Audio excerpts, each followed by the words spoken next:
अस्सलाम वालेकुम दोस्तों, क्या हाल है? उम्मीद करता हूँ खैरियत से होंगे। वंस अगेन शेख भी आपके सामने हाजिर है। दोस्तों, आज हम बात करेंगे गुनाह के मुतल्लिक। उस गुनाह के मुतल्लिक जो हम रोज़मर्रा की ज़िंदगी में मुसलसल किए चले जा रहे हैं, मुसलसल किए चले जा रहे हैं और जिसका हमें एहसास तक नहीं है। दोस्तों, रोज़मर्रा की ज़िंदगी में जो गुनाह हमें तबाही की तरफ लेकर जा रहा है, उसमें से सबसे कॉमन जो गुनाह है वो झूठ है। दोस्तों, झूठ एक ऐसी लानत है जो इंसान की जड़ों को काट देती है, जो इंसानों की नस्लों को तबाह कर देती है। लेकिन हम लोग जो है वो झूठ के साथ इस तरह बंधे हुए हैं कि हम बात बात पर झूठ बोलते हैं। मानो ऐसा हो कि इसको हमने अपना मामूल बना लिया हो, हर बात बात पे हम झूठ बोलते हैं। और हमारे जो कारोबारी हजरात हैं वो तो ये कहते हैं कि हम क्या करें, हमारा इसके बगैर गुजारा ही नहीं होता, हमारा इसके बगैर बगैर जो है वो कारोबार चलते ही नहीं है। तो हम इतने झूठ बोलते हैं कि हमें हमें अब बुराई बुराई लगती ही नहीं है, हमें गुनाह गुनाह ही नहीं लगता। हत्ता कि एक हदीस में आता है कि आप सरकार सल्लल्लाहु अलैहि वसल्लम ने फरमाया, जब कोई इंसान झूठ बोलता है तो उसके मुंह से एक ऐसी बू निकलती है जो फरिश्तों को महसूस होती है, और फरिश्ते इस बू को सूंघकर उससे मीलों दूर चले जाते हैं। तो आप अंदाज़ा लगा लें, जिस इंसान से फरिश्ते मीलों दूर चले जाएं, क्या उसको रूहानी मंजिल हासिल हो सकती है? हरगिज़ नहीं। दोस्तों, झूठ आप चाहो या ना चाहो आपको बुराई की तरफ लेकर चलता है, और बुराई जो है वह जहन्नम की रहनुमाई करती है। हत्ता कि यहाँ तक आता है कि उस बंदे का नाम कज़ाब लिख दिया जाता है।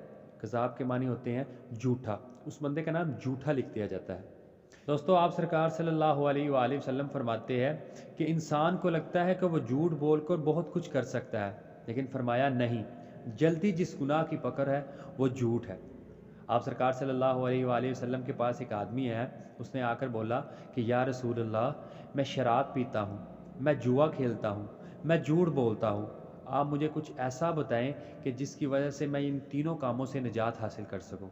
तो आप सरकार सल्लल्लाहु अलैहि वसल्लम ने फरमाया कि आ बंदे, तुम झूठ बोलना छोड़ दो। दोस्तों, उसके बाद वो अपने घर चला गया। उसने ऐहद कर लिया कि आज के बाद मैं झूठ नहीं बोलूँगा। घर चल के जब उसका दिल किया कि वो शराब पिए, उसने शराब की बोतल पकड़ी और वो पीने लगा।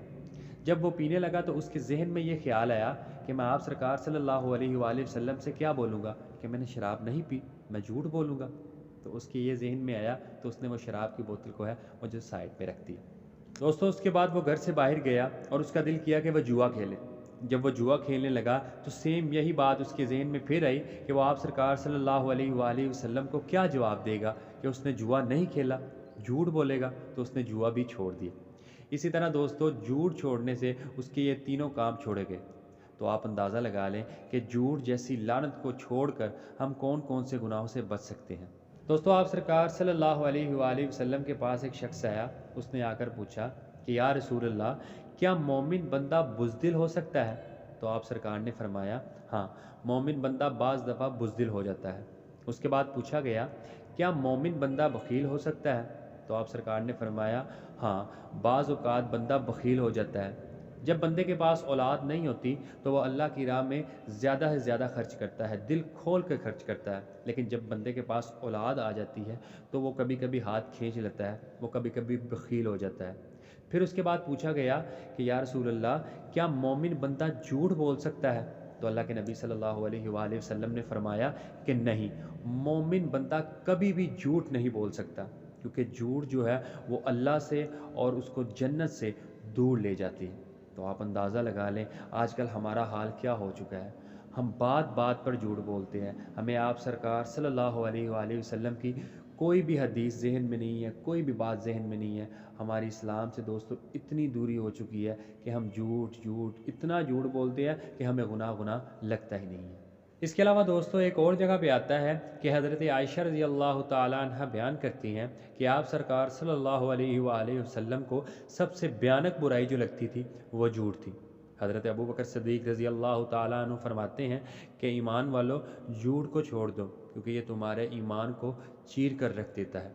और आप सरकार सल्लल्लाहु अलैहि वसल्लम को सबसे बुरी बात जो है वो झूठ बोलना लगती है। तो दोस्तों, आज आप अंदाज़ा लगा लें कि हम किस जगह पर खड़े हैं। दोस्तों, जिस मुआशरे में जुल्म, बददियानतदारी और झूठ बोला जाए, वो मुआशरा कभी भी तरक्की हासिल नहीं कर सकता। और जैसा कि आप लोग जानते हैं कि हमारा पाकिस्तान इस टाइम किस सिचुएशन में करा है, तो इन सब के ज़िम्मेदार जो है वो हमारे झूठ है और हमारे आमाल है। اس کے علاوہ دوستو سچ ہے، سچ ایک ایسا میوہ ہے جو انسانوں کی نسلوں کو خوشحال کر دیتا ہے، اور جس معاشرے میں سچ بولا جائے، دیانتداری سے کام لیا جائے، اللہ رب العزت اس معاشرے کو ترقی عطا فرماتا ہے، خواہ وہ معاشرہ عیسائیوں کا ہو، مشرکوں کا ہو۔ حالانکہ ان کا حساب جو ہے وہ بعد میں کیا جائے گا، لیکن سچ کی بنا پر اللہ رب العزت ان کو شان اور ترقی عطا کرے گا۔ سبحان اللہ۔ تو دوستو آپ اندازہ لگا لیں کہ سچ کی کتنی برکت ہے، تو ہمیں چاہیے کہ بینگ اے مسلم ہم زیادہ سے زیادہ سچ بولیں اور جھوٹ جیسی نحوست کو اپنے آپ سے دور کریں۔ دوستو جو بندہ جھوٹ بولتا ہے وہ اللہ رب العزت کے غضب کا مستحق ہے، اور قیامت والے دن اللہ رب العزت نہ اس بندے سے کلام کریں گے اور نہ ہی اس پر نظر رحمت ڈالیں گے۔ اللہ اکبر، استغفر اللہ۔ تو دوستو ہمیں چاہیے کہ ہم جھوٹ جیسی گندی بیماری جس کو ہم نے اپنی روزمرہ کی زندگی میں معمول بنا لیا ہے اس سے چھٹکارا حاصل کریں۔ آخر میں اللہ سے دعا ہے کہ اللہ ہمیں زیادہ سے زیادہ سچ بولنے کی توفیق عطا فرمائے اور اس جھوٹ جیسی بیماری سے ہمیں نجات عطا فرمائے۔ اور اللہ رب العزت سے دعا ہے جو کچھ کہا گیا ہے، سنا گیا ہے، اس پر عمل کرنے کی توفیق عطا فرمائے۔ وآخر دعوانا الحمدللہ رب العالمین۔ السلام علیکم۔